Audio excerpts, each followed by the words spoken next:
Hello, everybody. Sorry about a little delay. I was having some technical problems, but I'm ready to get started. How is everyone's Saturday going? All right. So, good morning, or wherever you are, good afternoon. My name is Jawaria Suhail. I am a board certified family physician and a coach. And today we are going to talk about the importance of creating an impactful CV or a resume for physicians.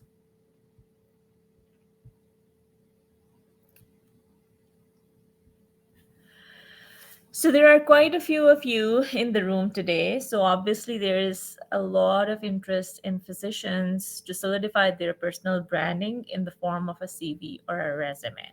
Whether you are just starting your career or you are a seasoned physician, my goal here is to give you tools and insights that you need to effectively showcase your skills, your experiences, and your achievements. Over the next half an hour or so, we're going to embark on a journey together to understand the nuances of creating a six-figure CV. And the goal is that at the end of this discussion, you will have a clear roadmap to craft a document that not only reflects your professional journey, but also positions you effectively for your future career aspirations in the healthcare sector. Now, in the medical profession, your CV or maybe in other professions too, the CV or the resume is more than just a list of your accomplishments, your achievements, and your qualifications. They're both they both have the potential to be a marketing tool, and that can open doors to new opportunities, and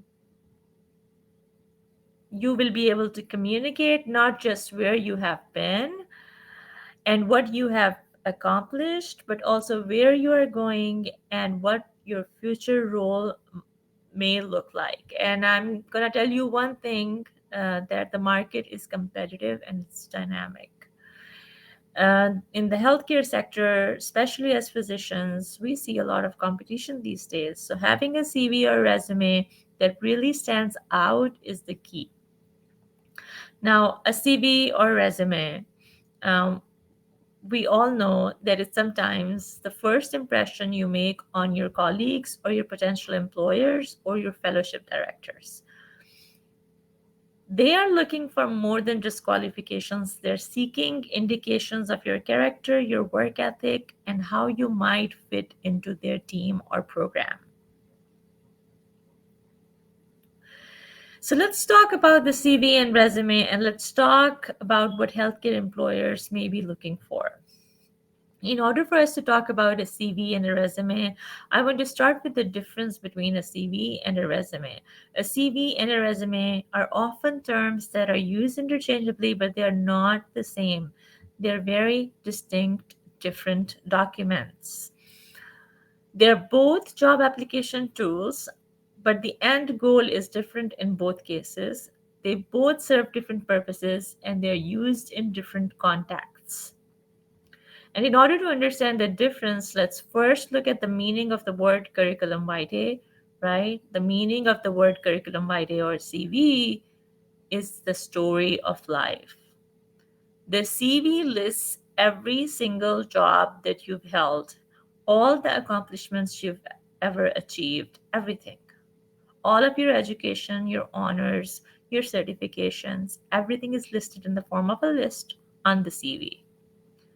On the other hand, the resume is a customized document that also showcases your education and your work experience, but it shows that in the light of the job you're applying for. So the resume is a marketing document that is specifically written for one particular job. There is no generic resume. And it's going to take all of your skills, your achievements, your jobs, all of your in a manner that in a manner that the reader can understand, and they can look at your CV and they can say, oh, this is a great fit. And I now remember that I also had something to present. Let me share that with you.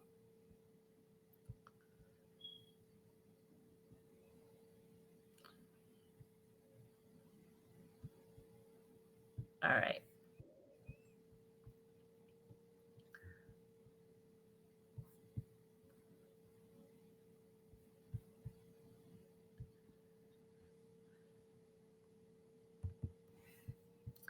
All right. So now while I'm searching for this file, look at your can you look at your document and see what kind of document do you have? Do you have a CV or do you have a resume? And also, are you very clear as to what type of job or what type of industry you are going to be applying for? All right, so here we are.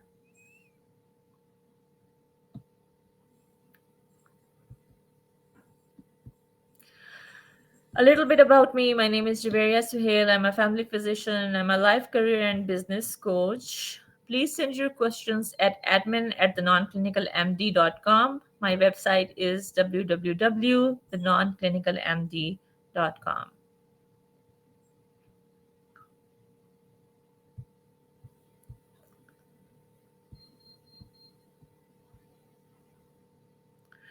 All right. So we were talking about the differences between a CV and a resume. Um, the the CV is not as customized as a resume, and these are just general differences between the two. But there are also other differences. For example, CV, just like a resume, will include your personal details, your education, your professional experience, your publications, presentations, grants, fellowships, your affiliations, your awards, and sometimes your personal interests. But the depth and detail expected in a CV includes the comprehensive listing of your academic background, your teaching research experience, your same stuff, publications, presentations, awards, honors, affiliations, and any other relevant detail. But the resume, on the other hand, includes contact information, a professional summary, work experience, education, skills, and certifications. The resume is brief as compared to the CV. It doesn't list every single job you've ever held. It only lists the relevant job that is relevant to the job that you're applying to. And each section is tailored to the specific job that you're looking for, focusing on the skills and experiences that are directly transferable for that particular job. So the CV is generally used when you're applying in academia, research, medical residency, also in your clinical jobs. You can get away with the CV. But if your job, let's say it's in a clinical setting, but there are some administrative duties involved, I think that you should work on a resume. You have to be a little more intentional, and you have to do a little more work to show the potential employer that you are the right fit for the job. So I just gave an example of a clinical job with administrative duties. Another example is a physician advisor job in a hospital setting. You're going to use a resume instead of a CV. So those are just some minor differences. And the resume is usually used for non-academic job applications, industry roles, pharmaceutical companies, working for utilization management industry and life insurance industry, etc., etc. So those are some really basic differences between a CV and a resume. I hope that was enough for the differences between CVs and resume. You can take a look at your past experience, you can take a look at your document, and you can see which one you have. So, what are the common components of a CV, right? So, first of all, personal information goes on top of your CV: your full name, your contact information, including your phone number, your email address, a professional LinkedIn profile URL. Or if you have a personal website, that goes on top. what you shouldn't be including in your personal information is your marital status, your social security number, or your full address. And then after that comes an outline of your education and training, your medical school residencies, your fellowships, or any other relevant training. You're going to write down the name of the institutions, locations. You're going to highlight any honors or any special recognitions if applicable. And you're also, in case of the resume, you're going to decide whether or not you're going to put the education on top or the work experience on top. And for physicians, uh, I think that even with the residency, a physician will have enough work experience um, that can be transferable to any job you're applying for, that can go on top. So yes, you should use your work experience on the top of your resume, and the education comes further down. You're going to list your employment history in a reverse chronological fashion, and you're going to write down the name of the location and the dates of your employment. You will detail the responsibilities and achievements, especially those that show your transferable skills and your competencies relevant to the job that you're applying for. Okay. As far as research, publications, and presentations are concerned, you'll highlight the significance of the experience. You're going to highlight your research, publications, and presentations, and you're going to list any projects, including co-authors, dates, and name of the journals or conferences you've attended. And you are going to use a consistent citation format. Consistency on CVs and resumes is key. Whether it comes down to the format or the font or citations, etc. You're going to also list your memberships in professional organizations and your leadership roles, and write down your transferable skills. You are going to list your medical licenses, your board certifications, certifying body, and any relevant awards and honors, and they are all going to be listed um, on the CV. But resume, on the other hand, you're only going to list relevant jobs and relevant experience that you've had. And especially your interests and hobbies. If they're not relevant to the job you're applying for, they don't need to go on your resume. All right, so now let's talk about how you can maximize the impact with your CV and your resume. How can you enhance your CV or your resume so that you come off as the most desirable candidate for the job? Because that's why you are here, and that's the goal of your job application. So, if you are a resident or a fellow, you focus on clinical rotations, your research experiences, your presentations, academic achievements, highlight your leadership skills that you have used in the residency program or medical rotations, all of that. And if you are an attending physician, emphasize on your leadership skills, your administrative responsibilities, your patient care expertise, your contributions to medical education, including noteworthy advancements or innovations in clinical practice that you might have done. If you are transitioning to non-clinical roles, then you should show your transferable skills, for example, leadership skills, communication skills, project management skills, and highlight the experiences that demonstrate broader healthcare knowledge. For example, in policy development or healthcare administration. Then, how do you highlight your strengths or achievements? Number one, you should quantify your achievements. Numbers look good on CVs and resumes. So, if you can show a quantifiable data that can help illustrate impact of the work that you have done, that will look good. Also, use action verbs. Strong action verbs demonstrate that you have led, you have managed, you have developed, you have improved something. So, using strong verbs, and make sure that you do not repeat them. Use different verbs all over your resume. So those are just some of the things that you can use to make sure that you have a standout CV or a resume. Another thing that you can do to create an impactful six-figure resume is to add relevant keywords. So the relevant keywords are going to vary, and you're going to find the keywords in the job listing. Okay, so what I usually do is I will print the job listing, I'll take a highlighter and I'll hide the keywords. Some people can use softwares and create a word cloud. And, all of those are good ideas.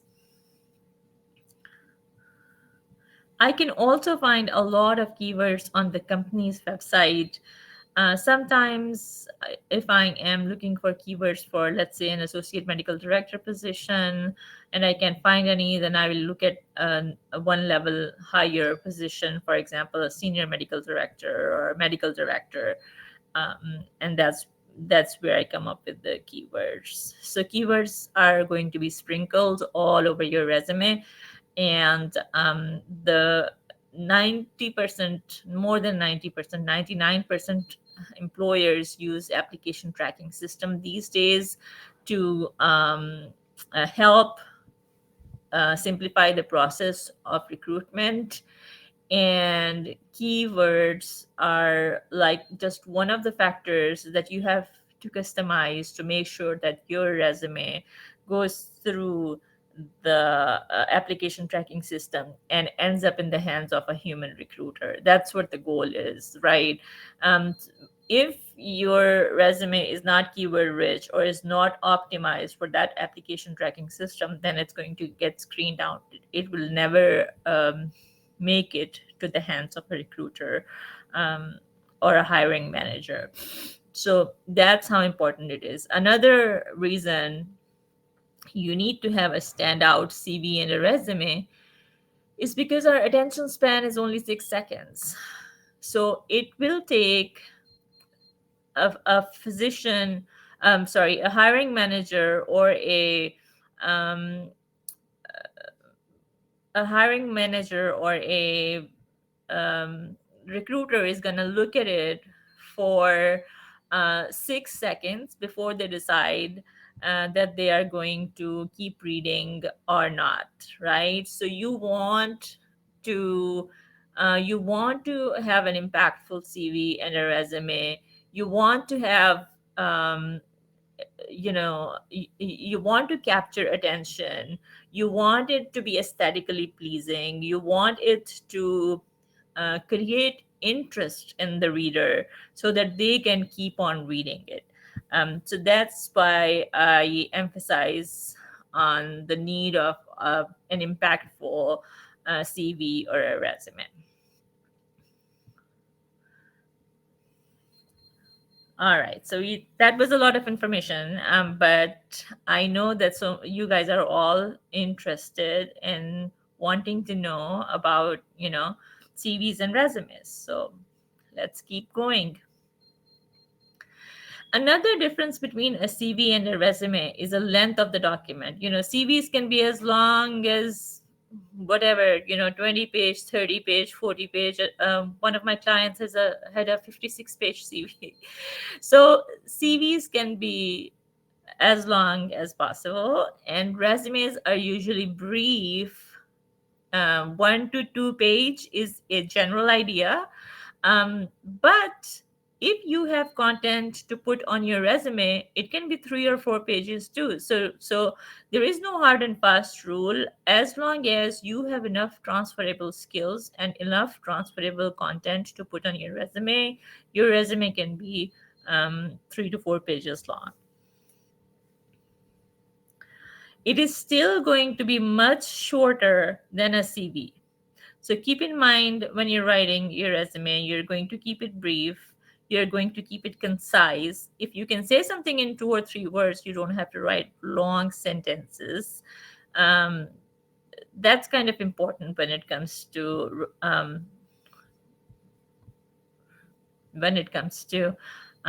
writing your resume and your CVs. All right, let's quickly talk about formatting. Let's quickly talk about formatting. So, first of all, a clear and professional format should be used. Make sure that if this is a resume, there is plenty of white space on the resume. Make sure that you are using font and format consistently throughout the layout of the resume.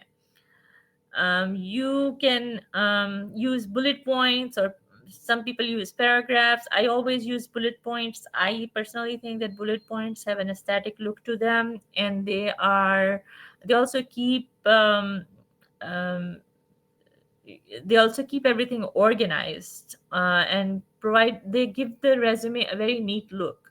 So make sure that your resume is readable, is visually appealing. People say don't judge a book by its cover, but that's exactly what we do. We judge a book by its cover. um, and if you are um, if you are able to capture attention with your resume or your CV, I think the resume or CV has done their job, right? And they have taken you to the next step of the application process, which is an interview for the job. So I think that was a lot of information, and I went over it really fast. But before we are done, I want to go over something else that is important: proofreading. Proofreading and correcting your errors on your resume. You must proofread. You must make sure that there are no spelling mistakes. You must make sure that there are no spelling mistakes, there are no inconsistencies, there are no errors. You can use several techniques. Take a break after initial writing and then return with a fresh set of eyes and read your document. You can hire people to proofread your resume. You can also show it to any mentor, colleague, a coach, and that sometimes works for some people. So make sure you put in that extra work that will help you stand out, because the majority of people are not going to do that kind of work. So you are going if you do this work, you're going to stand out as an ideal candidate, and you are going to maximize your chances of of receiving an interview.